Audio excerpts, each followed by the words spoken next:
In our Magic Summer RE class this morning, children got to experience something dark and sweet. Do you know what it was? Chocolate. They learned that not all farmers that grow cocoa beans for chocolate are treated fairly. And so it is important for us to check labels and purchase fair trade products that give the farmers a fair price. Hopefully, some of you got to taste the fair trade chocolate and coffee we had put out in the hospitality area before the service. The children also did a guided meditation to become more aware of their senses. I wanted to give you a taste of that too, so that's why we began our service a few moments ago with a brief guided meditation. Our worship today is called How Sweet the Darkness. Unlike chocolate, the idea of darkness doesn't always bring up sweet thoughts for people. It's very common for children to feel afraid of the dark. Adults too, for that matter. Later, we will hear a story about a child who gets lost in the woods and feels very afraid until some of the woodland creatures help him see the beauty in the darkness. I will share other stories that I hope will shed a new light on darkness for you. We will spend our time this morning exploring our senses and the magic of darkness through story and music and an activity that will ask us to use our sense of smell. And as we have been doing each week this summer, you will have time to share in small groups. So let us continue on this journey with our first hymn. At a recent youth group, we played the game Pit. For those of you who may not know this game, Pit is a fast and furious trading game designed to simulate open outcry bidding for commodities. Fun fact, it was developed by the clairvoyant Edgar Cayce in 1904. Players are dealt a hand of crop cards such as barley, corn, coffee. The goal is to collect a full hand of one crop so you can ring the bell and end the round. There is a lot about this game that is fair. Everyone gets the same number of cards. Everyone gets to decide which crop they want. The trades are made by offering and accepting certain numbers of cards. So if I have 3 soybean cards that I don't want, I yell 3, 3, 3, 3, 3 until someone else yells 3, 3, 3, 3, 3, and we trade, but we don't necessarily know what we're going to get. The part that isn't as fair is the fact that different crops have different values.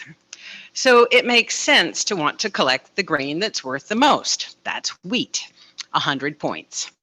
But if everyone goes for that one, then no one will ever win anything, and all the other crops will just keep circulating. So at some point, we all have to decide what value we're willing to accept. Sugar at 65, oranges at 50. In our RE class this morning, children tasted fair trade chocolate and non-fair trade chocolate. I couldn't help but think about the farmers growing cocoa beans. We know that fair trade companies give the farmers a fair price, but not all companies are fair trade. So I wonder how many farmers are still forced to decide what value they are willing to accept, perhaps out of necessity, because for them, this is their livelihood. It's not a game. So when the kids ate the chocolate this morning, breathing the sweet smell, tasting the smooth, delicious flavor, we asked them to think with gratitude about these lives, these people who work so hard, who may have to make hard choices so that we can eat chocolate. But let's think back to the story that Andrew just shared. At first, the child was so afraid of the dark that he sat there crying. When the mole and owl began speaking to him, this scared him even more, and he cried even harder. When Owl promised to keep him safe and guide him home, the child was able to relax his fear and put his trust in Owl. And when he stopped being so afraid, he was able to start noticing how sweet the darkness could be.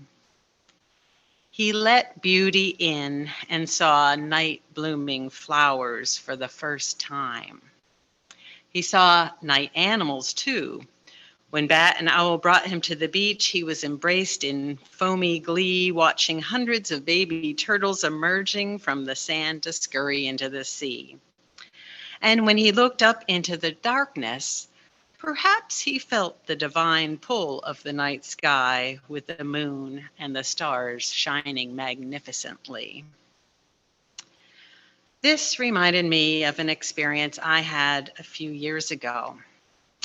If you attend enough UU events, there will probably come a time when you are asked to participate in some kind of trust exercise.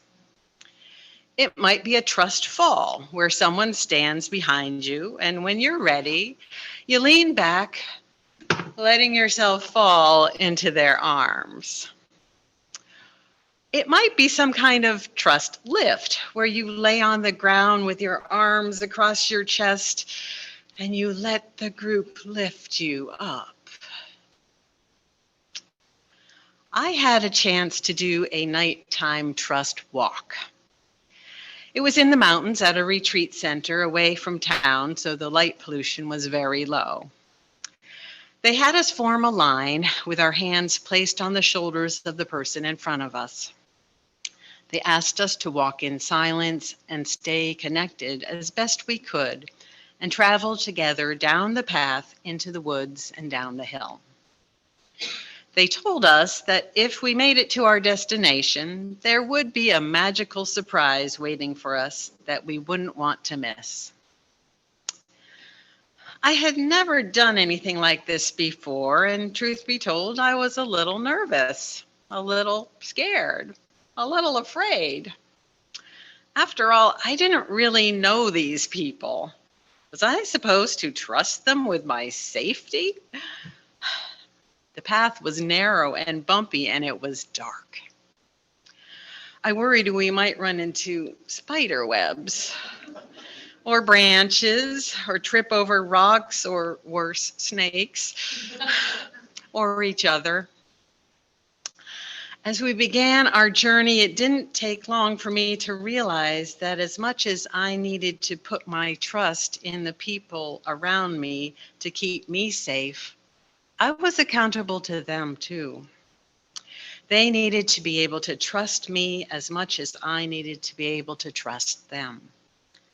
I became very aware of my body and how I needed to move it slowly, predictably, and with intention, so as not to become a trip hazard for someone else. I needed to use my sense of touch to become keenly aware of how the person in front of me and behind me were connected, and how we needed to move in sync with one another.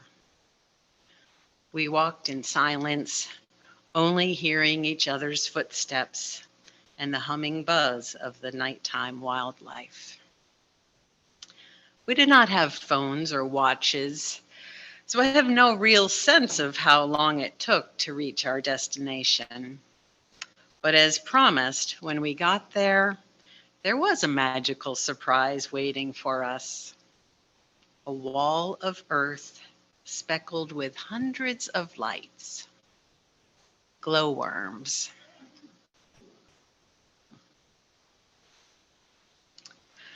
As you may know, we have 3 youth going through the Coming of Age program. One of the last things we need to do before they end their program is bring them to what we call a vision quest.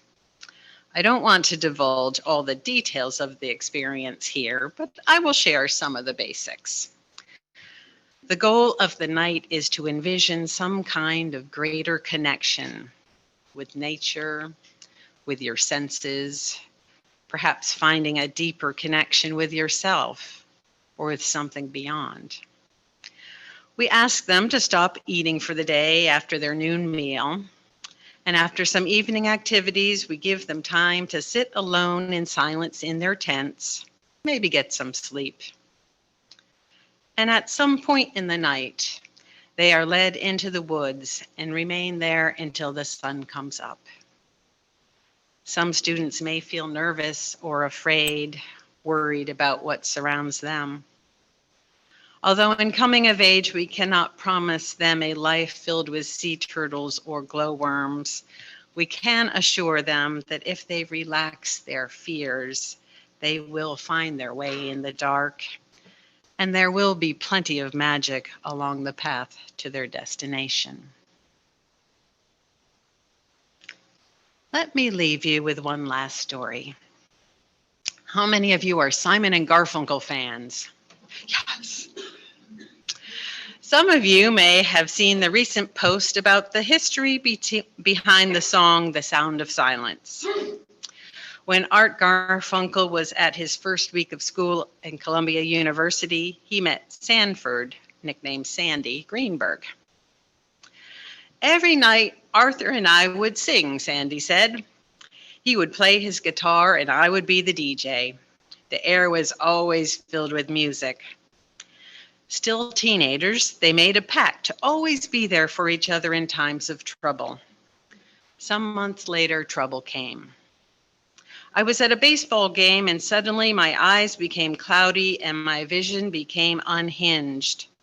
Shortly after that, darkness descended. Sandy went blind.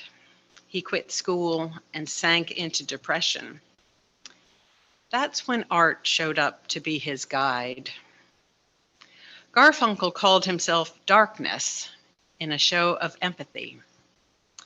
The singer explained, I was saying, I want to be together where you are in the dark.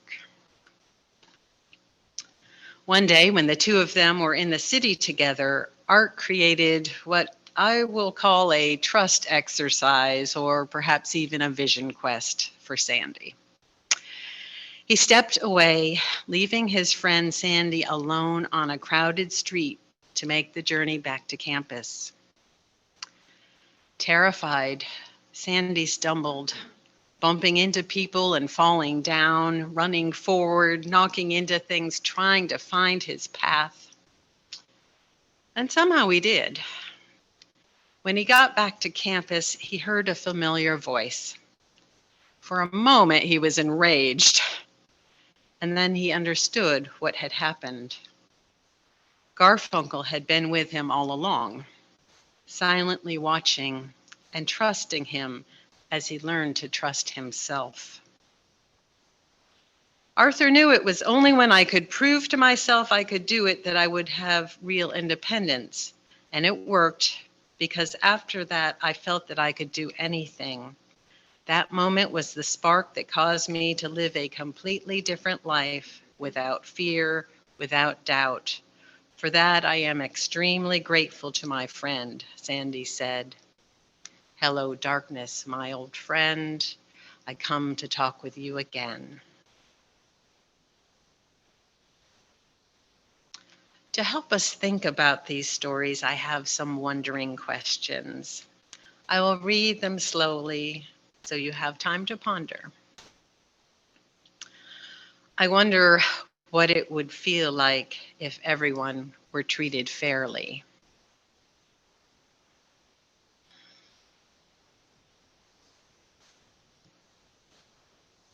I wonder how it feels to be grateful. Grateful for people who choose to help us. Grateful for the chance to help someone else.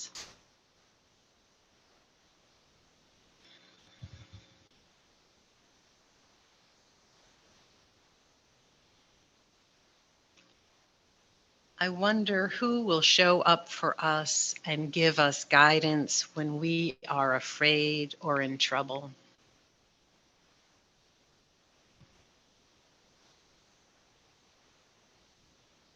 I wonder who will need us to show up for them.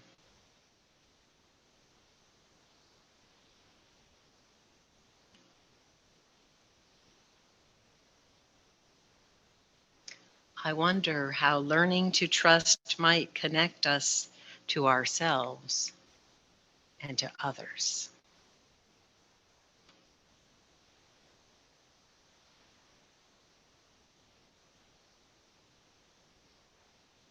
And I wonder what magic awaits us when we relax our fears.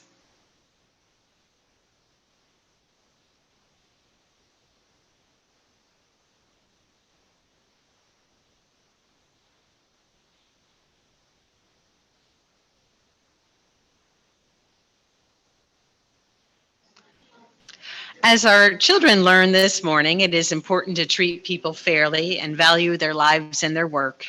When we put people in a position where they feel undervalued, we are not living up to our first principle, not respecting their inherent worth and dignity. I hope that you have enjoyed having a chance to explore your senses this morning, and that you've had a chance perhaps to think about darkness in a new way, as a place for new visions, a place of comfort, not fear, a place where moonflowers bloom and creatures make their way to a safe new world. I look forward to giving our coming of age youth a chance to experience their own vision quest. May they be open to whatever visions softly creep into their brains that night, leaving seeds that may remain with them for years to come. May we be fair and grateful.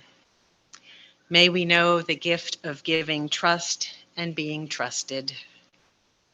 May we be guided through times of trouble and offer guidance to those in need. When we make our way down a path, setting our fears aside, learning to trust others and ourselves, there is so much magic that can happen. And if we are lucky, very lucky, there may even be glowworms.